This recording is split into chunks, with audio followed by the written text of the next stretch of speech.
In a hazy mausoleum located in the crypts of Coniferous hold a creature called Ravenous Ghouls. And in this video, I'm going to be showcasing the minimal requirements, gear, and inventory setup for you to be able to AFK them. So if that's something that sounds interesting to you, make sure you stay tuned. Let's dive in.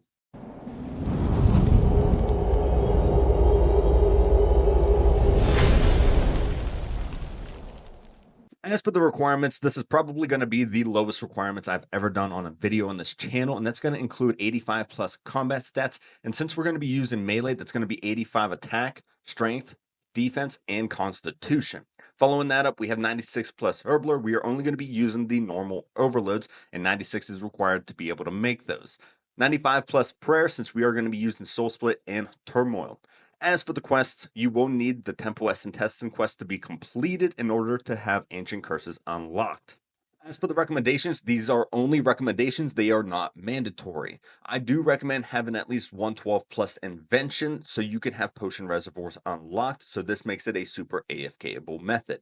Following that up, I do highly recommend having River of Blood quest completed so you can create blood essences, since they do come key on the aggro for all of the Ravenous Ghouls, but we'll get into that in a little bit when we're talking about the gear. And lastly, I have like and subscribe to the channel. If you guys like seeing content like this, 90% of you aren't subscribed. So if this type of stuff helps you out, make sure to click that subscribe button. It's free and it helps the channel out. As for the minimal gear requirement, you're going to want to have at least 4 pieces of the Bandos armor set along with the Cinderbane gloves. We also will be using the Vampirism aura, which is one of the easiest auras that you can get since you can get it from War's Retreats shop. As for the cape, if you're maxed out, you can easily use your max cape. If not, then the Reef Walker's cape does just as good. For the necklace slot, we do have the Demon Horde necklace, since it will go hand in hand with the Bone Crusher, since they drop big bones, so it can help you sustain your prayer. As for the ring slot, we do have the Luck of the Dwarves, since they do have a chance for the rare drop table. As for the ammo slot, we have a Grasping Rune pouch in there that's just for the prayer bonus. As for the weapon of choice, we will be using the Lanica Spear, since it does go hand in hand with the Cinderbane gloves and the Weapon Poison plus, since these guys are poisonable. As for the pocket slot, we do have the Vampiric Blood Essence, which does require the quest River of Blood to be completed. The main reason why we are bringing the Blood Essence with us here is once you go into the crypt, all of the Ravenous Ghouls are aggressive to you, and I mean every single one of them. The next reason why I chose the Vampiric Blood Essence, it does not require any of the Fire corpse to be cremated in order to be able to create it. And the final reason, if you have it charged even just a little bit, it does act like a scrimshaw of vampirism, where it does heal you over time using melee hits. Now, if you do not have the River of Blood completed, your setup will look like this, identical, but you will be using the scrimshaw of vampirism along with some aggro pots inside of the inventory. And as for the inventory, we have our potion reservoirs, our overloads to go inside of it, our weapon poison plus. We have a bunch of magic notepaper, since they have a lot of stuff that's unnoted that you're going to want to keep along the way for the loot. As for the bottom of the inventory, we have a spring cleaner, which you do not need. I thought they dropped alcohols, and I was completely wrong. Next, we have the herbicide, since they do drop a lot of the unnoted herbs, and that will burn them for you to gain your herblore XP. The Bone Crusher goes hand in hand with the Demon Horn. It will bury the big bones and give you prayer back, along with giving you some prayer XP.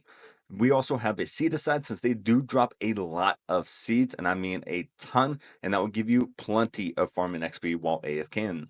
Now, I would like to point out at this point that we do not have any perks or relic powers on this setup to show that it is a very minimal requirement to get this done on an AFKable level. Now, the main reason why we're going with melee is the expense reasoning. If you did with any other combat style, your expenses will almost outweigh how much GP you'll actually make with Ravenous Ghouls. As you see on screen, I got about 4.1 million GP off of drops from Ravenous Ghouls, and that's not including picking up everything, so you might be able to make it up to 5 million if you picked up every single split bark armor.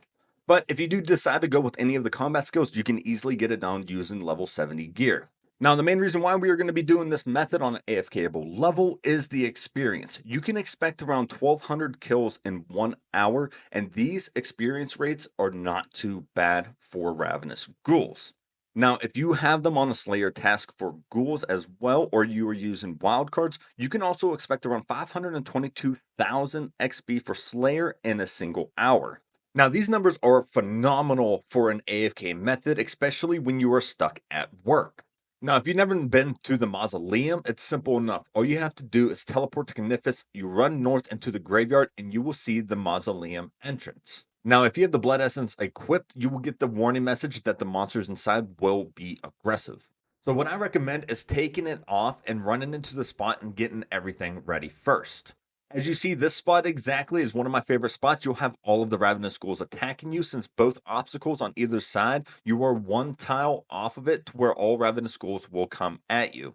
Now, this is when you get everything ready. Your Vampirism or your Potion Reservoir, your Overload inside of it, your Weapon Poison plus plus plus. You're going to activate Soul Split and Turmoil. You don't have to use Turmoil, but it does help with kills per hour. Now, once you're ready, you're just going to re-equip the Blood Essence and let your Revolution bar do all of the work. Now, if you're running with the Scrimshaw on Vampirism, you're going to have to activate that, of course, and then you're going to have to click on your aggro pots every 6 minutes to keep the aggros coming to them. The only downfall with using aggro pots is you're not going to have all of the Ravenous Ghouls attack you at once like what it would do with the Blood Essences.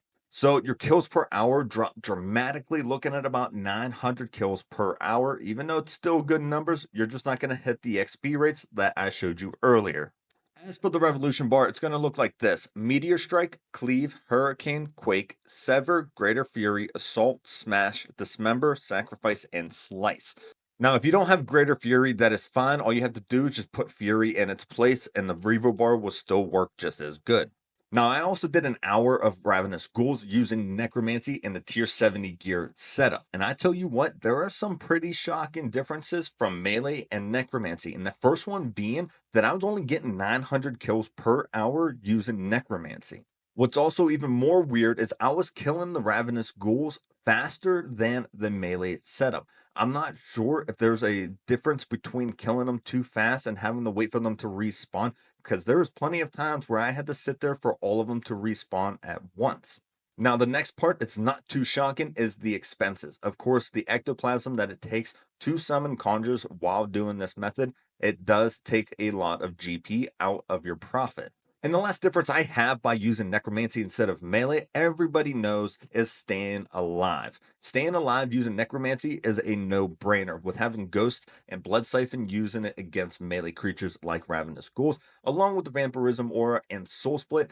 You are basically invincible when doing AFK methods like this. So since we're getting about 300 more kills using melee, that is why we are talking about the melee setup today.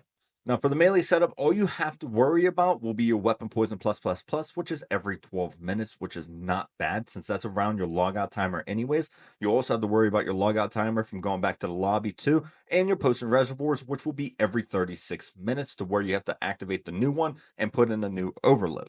But that does come an end to this video. If you guys found anything useful or interesting, make sure to hit that like button. If you guys are brand new to this channel and like to see more AFK methods like this for either combat or skilling, make sure to hit that sub button and hit that bell icon so you guys know when I upload next. But until next time, guys, I hope you stay safe.